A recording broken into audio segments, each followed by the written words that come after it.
Is DACA on the brink? Incendiary comments reportedly from President Trump threaten a deal on immigration. Congressman Darrell Issa says he's done. Will a new Republican emerge as Democrats try to flip the 49th? And Mayor Kevin Faulconer's State of the City address, a status check on San Diego's challenges and opportunities. I'm Mark Sauer. The KPBS Roundtable starts now.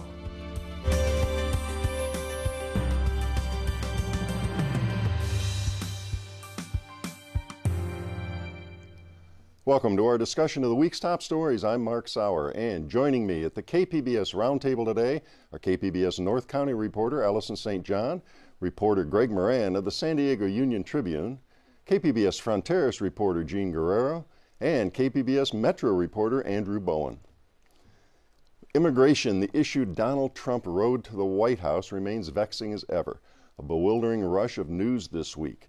Save Dreamers with a bipartisan bill of love, deport 200,000 Salvadoran refugees, offer undocumented residents a path to citizenship, crack down on undocumented workers, restrict legal immigration, and build the border wall, at least in some places. Trump and his administration lurched through all of this and more on immigration this week.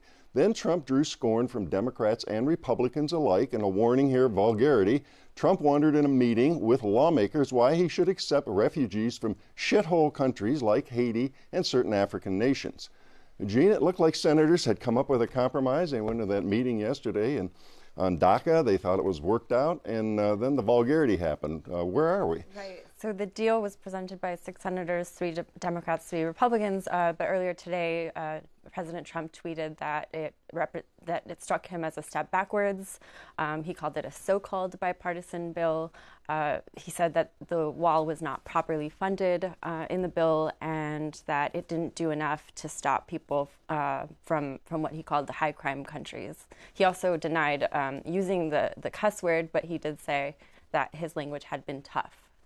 Yes, and we saw all that today, and then after that we had reactions back from Democratic Senator Richard Durbin, who was in that meeting, as well as Lindsey Graham, the Republican, who was also in that meeting. Durbin said he absolutely did use the vulgarity and repeated it, and Graham said, I talked to him about it afterward, although other senators saying, we don't recall really hearing that. So there's a great deal of confusion on that whole issue. Let's set that aside and move on about the whole DACA situation. Of course, these are the Deferred Action for Childhood Arrivals, the plan that allows these folks, some 800,000 who came here as children, to remain and work, and it had been suspended. Now we have a judge that's reinstated it. It's a very confusing time. Is there still a ticking deadline on this, on the Dreamer Act? Right. So the March 5th deadline had been sort of an artificial deadline to begin with.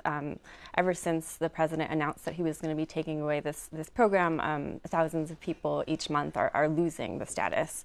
So really, it doesn't make that much of a difference. Okay, and he had, in this earlier meeting this week, which was televised, this 55-minute meeting, Trump had seemed to punt to lawmakers, saying, whatever you come to me with, there's good people in this room, we're gonna figure it out, and I'll sign whatever you said. And we've got a bite of that I wanted to set up. Here's what the president said on Tuesday. There should be no reason for us not to get this done. And Chuck, I will say, when this group comes back, hopefully with an agreement, this group and others from the Senate, from the House, comes back with an agreement, I'm signing it. I mean, I will be signing it. I'm not going to say, oh, gee, I want this or I want that. I'll be signing it because I have a lot of confidence in the people in this room that you're going to come out with something really good. All right, so they came up with this deal, had this meeting yesterday to present it, and what happened?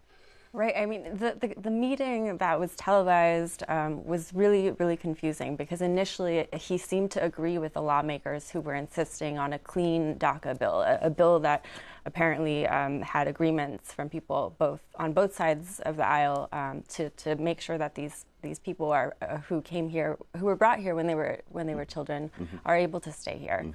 And he kept saying things like, yes, we'll do it in steps. We'll have phase 1 with the DACA bill, and then we'll do phase 2. We'll take an hour break, and then we'll do comprehensive immigration reform. So at the beginning of the meeting, for a very long time, it seemed like he was willing to do this clean DACA bill. And in fact, he got his base very angry, didn't he? Right, exactly. Tucker Carlson was like, he's betraying us, and they all took him seriously. Exactly. Right. because it did seem like that was going to end up being the case.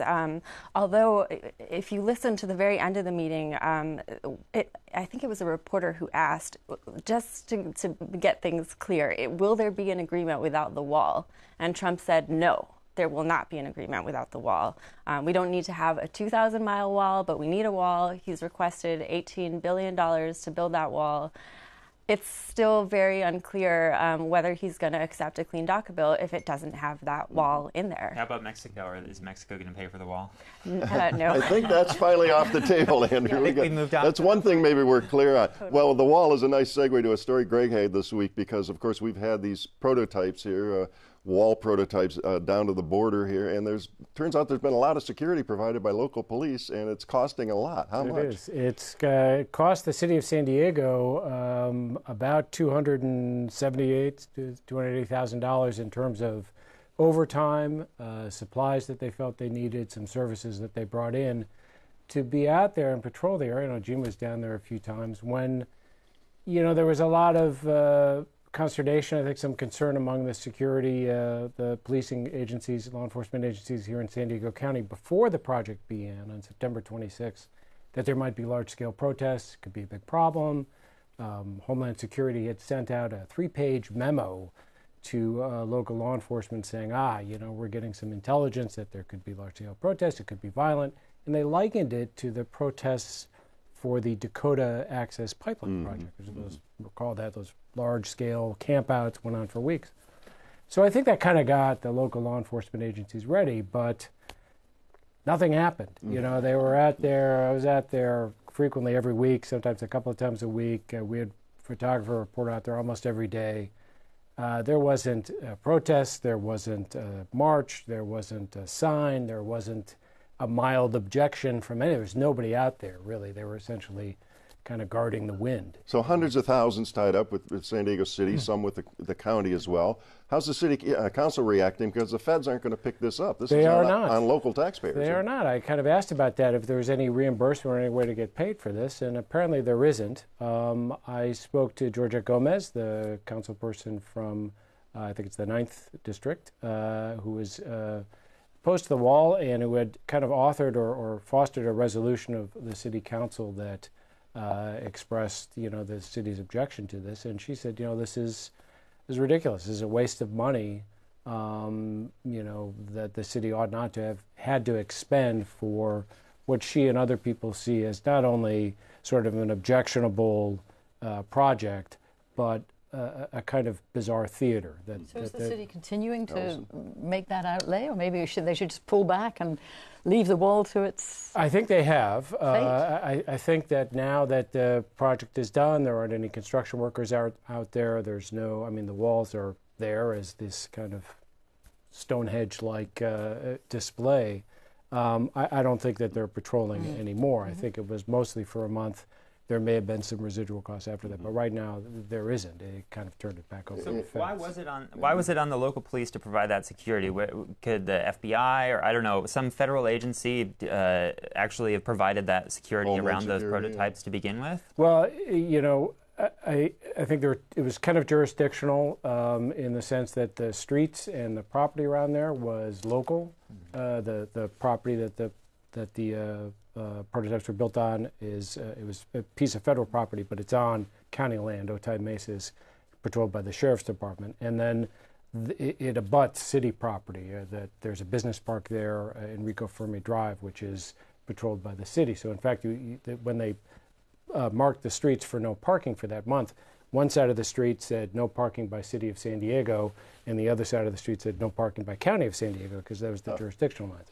So I think that's part of it, and there is a lot of prohibitions about federal law enforcement usurping or taking the place of local law enforcement in certain entities. But having said that, there was a ton of federal law enforcement out there as well, not just Border Patrol. There was Homeland Security Police. There was the Federal Security Services. This was... Thank goodness nothing happened to those prototypes. It was the safest place in San Diego County. Gene, before we leave this immigration topic, I did want to note, of course, the announcement 200,000 refugees from El Salvador. are maybe facing getting deported here. 45,000 Haitians lost their protections a few weeks back. Nicaraguans lost theirs last year. And you report on asylum seekers being turned away at the border here. What's the story there? What's the update? Right. So the San Diego area ports of entry over the holidays were essentially denying entry to asylum seekers. They said that they were at capacity and they couldn't receive any new asylum seekers. And that's kind of a complicated thing because the United States and international asylum laws say that you can't turn people away who fear for their lives. The government was saying, we're not turning people away, we're just kind of temporarily telling them they can't come through. This week they say they're accepting people again, but I am hearing that some people are still being turned away. All right. Well, lots of moving parts in immigration, and I'm going to have many more bites at that apple. A very confusing and strange week of news. Well, it was shocking news from Darrell Issa. He won't run again in the 49th District. The Republican pit bull was a chief nemesis of Barack Obama and Hillary Clinton when he chaired the House Oversight and Government Reform Committee. But he almost lost in 2016, and Issa had perhaps the biggest Democratic target on his back among all congressional Republicans this election year. So, Allison, just last week, Issa here at KPBS was interviewed. Any hint that he was going to step away? Well, no, it looked very much like he was setting himself up as a more moderate candidate, and that, he could see that, in fact, he almost lost, so perhaps he should change his stance. So he was talking about his H-1B visa legislation that he co-sponsored with a Democrat, and he was talking about his reaction to actions out of Congress on oil drilling off the coast and marijuana enforcement, and really distancing himself from the administration in a way that really looked like, okay, this is him trying to match himself to his new constituency in the 49th. So what are the reasons he gave for deciding to quit then? Well, he didn't really give a reason. He talked about all his accomplishments, and he said that he never lost sight of the needs of his constituents that a government is supposed to serve, but that with the support of his family, he decided not to run again. So it remains a bit of a mystery, and of course there's a lot of speculation about what the reasons are. There are many different factors, not the least of which is the changing demographics in his district. It's still a predominantly Republican district, so he had plenty of Republican votes to win. But, for example, Tom Steyer had just said he was going to throw $30 million into defeating Republican congressmen, and that was a hefty chunk of money. Issa's name was at the top of his list. So, I think people were unclear. It may be that as things evolve and we see where he might jump next, it becomes clearer. We're going to get to that in a minute here. I did want to ask you, though, he was and we talked about this on the show, he was the target of extraordinary weekly protests at his Vista office going on more than a year now. Is this a big victory for his antagonists? And what are those folks Well, they saying? took credit, of course. The champagne was flowing. I mean, I must admit, the very day before he said he was going to resign, they were out there in the rain with their umbrellas calling on him to resign, and they had a cake for him to celebrate his retirement. So it's appeared like, how could there not be a link between those two events? The very next day he announces his retirement. So they've taken some credit, and of course they do represent, I think, a lot of the feeling in the district. So to some degree, yes, they have made their feelings known, and that must have had some impact on his decision. Well, another California Republican, Ed Royce of Orange County, also announced retirement this week. Governor Jerry Brown, of course a Democrat, weighed in on these developments. Here's what the governor said. And given the fact that there is a new election, you got Republicans quitting in Orange County for probably, I don't think it's just because they thought they might not win or they had a hard campaign. I think they're a little disgusted with what's going on in Washington. So I think we have a lot of creative opportunity to make things better at the 2018 election. All right, and it had been a safe Republican seat, the 49th, as Issa won again and again. He used to win with 60% of the vote until last year. Yeah. So who's lining up? The Democrats still think they can take this seat here? Well, the Democrats have 4 candidates, and they're 4 good candidates. And one of them is the man who nearly defeated him last year, Doug Applegate. Then we have Mike Levin, who is the only one from Orange County. Then we have Paul Kerr from Rancho Santa Fe, and Sarah Jacobs from also San Diego. So 3 from San Diego and 1 from Orange County. They are all, none of them have run for office before, but they all have aspects that I think make them strong candidates. And I think one of the key issues... Well, Applegate is still in the mix, right? Yes, Applegate is in. He ran last time. That's right, yeah, we mentioned him. Yeah. So he unfortunately hasn't raised as much money in the last cycle. Mike Levin is the lead fundraiser, and Mike Levin has a lot of support in Washington, D.C. So, but the key issue is which of those is going to rise to the top. I think also one of the issues here is the structure of the primary, right? This is a jungle primary. So I guess is it conceivable that the Democrats kind of cancel themselves out after, this seat was always listed as one of the most vulnerable since Trump's election or since the narrow win of Issa. Now it seems to be within their grasp, but with everybody running, because there are a couple of Republicans already jumped in, right? There's a couple of Republicans. We know Rocky Chavez, who's an assemblyman in North County from San Diego, from Oceanside, and Diane Harkey, who's an Orange County candidate who is possibly the strongest candidate at the moment. She is on the Board of Equalization. She was the 73rd Assemblywoman for 6 years and the mayor of Dana Point before that. So there's at least 2 good, strong Republican candidates and more jumping in that we'll no doubt hear about. And I think you're right. I think that is the question, is will the Democratic Party be able to endorse somebody and really get behind one candidate to make sure they're at least one of the top 2 in June? Because they're meeting in February, and a candidate has to get 60% of the vote. Now, if there's 4 good candidates, is there a good chance that one of them is going to get 60% of the vote to be endorsed? I don't know. It seems unlikely. It's interesting that as much as this is an example maybe of the success of the Indivisible campaign and this year-long protest to whatever much influence it had on his decision, now, to me, this is a real test of how organized as a political entity the Democrats can be to avoid that outcome and to get behind one of the candidates. Very interesting. And let's talk about Issa himself now in a related congressional district. And, of course, that is the seat of Republican Duncan Hunter Jr. East San Diego County basically is where that district is. Greg's been investigated, misuse of campaign funds. There was a development on that involving the grand jury. There was. Earlier this week, a reporter who's covered this story, Morgan Cook, got a hold of a subpoena that had been issued by a federal grand jury that's sitting in San Diego and investigating his use, allegedly illegal use of campaign funds for personal expenses. So raise money and then use it for video games and whatever he was doing.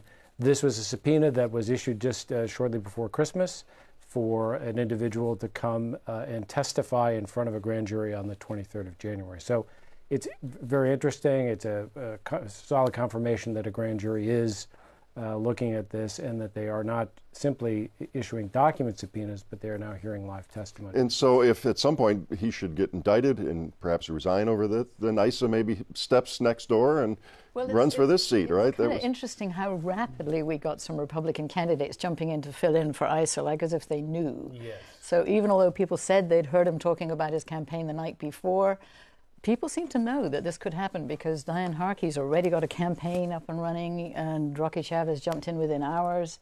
So there must have been something going on. Yeah, and I think it's interesting in terms of Issa doing that about, you had mentioned how he was moderating his positions in the 49th. Well, now he goes over to the 50th, which is a much different district, right? It's much more aligned with the Trump constituency, much safer Republican seat. Is he now going to have to backtrack from what he's been saying for the last year? It's kind of a complicated calculus for him. Under federal law, you don't have to live in the district, so that doesn't preclude him from running either. That's not he wouldn't even have to move. But that subpoena is generally not great news if you're Duncan Hunter. No, it's not. All right, well, we'll be watching that as we go forward. Plenty more news to come on that. We're going to move on. San Diego struggles with chronic problems, homelessness, the housing crisis, retention of police officers were the main focus of Mayor Kevin Faulconer's State of the City address on Thursday. Faulconer said it's time for new approaches. Well, Andrew, start with homelessness. What new approaches is the mayor, and are they really new, as the mayor suggested? Yeah, I'm not sure if I would call them new ideas. They're mostly ideas that have been floated before. So he talked about a housing navigation center. He says it's going to be at 14th and Imperial, and it should open by the end of the year. This would be a sort of, previously it's been called a central intake center, so where a homeless person can go and be It can be their first point of contact to getting social services. He also talked about a storage facility where homeless people can store their belongings while they go look for housing or for job interviews. I think the new approach that the mayor was really getting at was that he's not looking for consensus anymore. He knows that whatever solution to homelessness he's going to put forward, there's going to be some opposition, and he's okay with that. Okay. And he noted many homeless exist outside the San Diego city limits, and he's got a proposal to cooperate more as a region, right? Yeah, well, I don't know about a specific proposal, but he said we do need to have more action from outside the city of San Diego. The county certainly has a lot of reserves in their bank, and he mentioned some other. There were other mayors from the county in the room last night. On Thursday night, and so I think that he definitely expects to see more action from other cities, other jurisdictions. All right, now I wanted to set up a bite from the mayor here. We get many reports lately of moving homeless off the streets and out of riverbeds, and some people have decried a lack of compassion and all. Let's hear what the mayor said about that, and we'll get your reaction. For individuals who refuse shelter and services, for criminals who hide among our homeless population. These are not options in our city anymore. We must reduce homelessness, not enable it. We must end suffering, not condone it. We must punish crime, not ignore it. America's finest city will no longer tolerate the use of a sidewalk, a riverbed, or a tarp as a home. All right, so how does that go over? Yeah, well, so he's definitely been criticized from the left for criminalizing homelessness, quote unquote. It's worth noting right after he said that, he said, we're still going to approach this with compassion. He said at one point in his speech, there's a place for you to live or to go, it's just not on the streets. Mm-hmm. Now, frankly, I'm not sure that's true for a lot of homeless people. A lot of people don't have a place to go other than the sidewalks or the river. And but, despite all of that criticism, the mayor is really doubling down on this law and order approach to keeping people off the streets. Mm-hmm. Allison? The other aspect is the building more houses, isn't it? And he talked about how, if you're in construction, we want to put you to work. So, yeah. I think a lot of the resistance to development might be challenged by this new approach that we need more houses. And so that could affect, environmentalists. No, I think that the missing piece here is where is money going to come from for long-term solutions to homelessness? And the mayor acknowledges that we need more permanent supportive housing. And, the data says that's housing first. Putting people in a house and dealing with their other problems later once they're housed is the most effective way at ending this. The mayor came up with a plan last year to give some money to homeless services. That sort of fizzled. Now we have another citizens initiative that's kind of a retweaked version of that, which I know we can talk about. But it's, I think that certainly, I I spoke with some Democratic council members after the speech, and a couple of them said we're fine with all of these ideas from the mayor, this housing navigation center, the storage facility. We just need more money still, and we're waiting for that. This issue and some of its fallout, particularly the Hep A thing, really hurt Faulkner this year, I think. It really kind of stalled his momentum, dimmed his star a little bit statewide. Is this going to help? Is this a reset? Is he trying to kind of get on top of that again? And is this going to help that at all from his political ambitions, aside from the policy? Yeah, I'm not sure. The proof will be ultimately how many people are still living on the streets a year from now. He said last year during his State of the City address that tackling homelessness was going to be his #1 social policy priority. It's not a new problem in San Diego. It's been around for quite some time. It's certainly gotten worse recently, but I think the thing that a lot of people who really understand the policy and are looking for specifics and details in his plan are waiting for is where's the money going to come from. And as I said, there is a plan now. Well, let's segue into that nicely. That was my next question here. He's talking about he's urging yes in November. He calls this the biggest decision San Diego voters will face is the yes on the Better San Diego initiative. That's what so this is now a coalition of business owners or business groups, labor, also the San Diego and Imperial County Labor Council. They basically want to raise the hotel room tax, which is what Faulkner proposed last year, a little bit more than what he was proposing. Give some money to fund the convention center expansion, which has been a long time priority for him and for business groups. and then also give more money than what he had originally proposed to homelessness. So it's already gotten the support of the mayor, of a number of homeless service providers, as I mentioned, labor. So the big question will be, is that sort of left-right coalition enough to actually get enough voter support to pass it? And are we talking about a supermajority needed in this? Yeah, the big question is, there was the Supreme Court ruling, if it's a citizen's initiative, does it need a supermajority or a simple 50+1 majority? I think that even if it does pass if it passes with less than 2/3, we're going to see a long court battle. Okay, so I mean, practically and letter of the law, maybe two different things there. Yeah. One before we wrap up, retention of police officers. He said the raises are certainly going to help, but they got 200 vacancies yet. Yeah, it's the biggest one of the biggest accomplishments of the mayor last year, securing raises for the police officers.